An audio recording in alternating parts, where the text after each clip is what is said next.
যাতে আপনারা এখানে আসেন এবং এই ভাগবত শ্রবণ করবেন। আমারও খুব ভালো লাগবে, মানে সম্মুখে যদি একটু ভক্ত থাকে পাঠ করতেও একটু ভালো লাগে। তো আমি বারবার অনুরোধ করব বাবাদের এবং ভক্তিমতী মায়েদের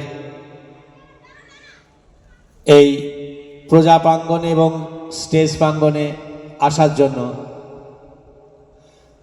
আমি একটু ভাগবত শোনাবো, তো আমি তার আগে একটা পৃষ্ঠা গীতা পাঠ করে শোনাবো। গীতা যথাযথ, শ্রীমদ্ ভগবদ্ গীতা যথাযথ এক পৃষ্ঠা পাঠ করে শোনাবো।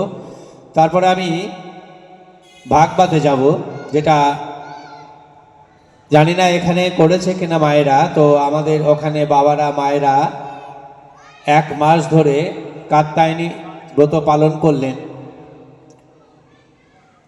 তো সত্যিকারের কথা বলতে গিয়ে খুব ভালো লাগছে এই বিষয়গুলা।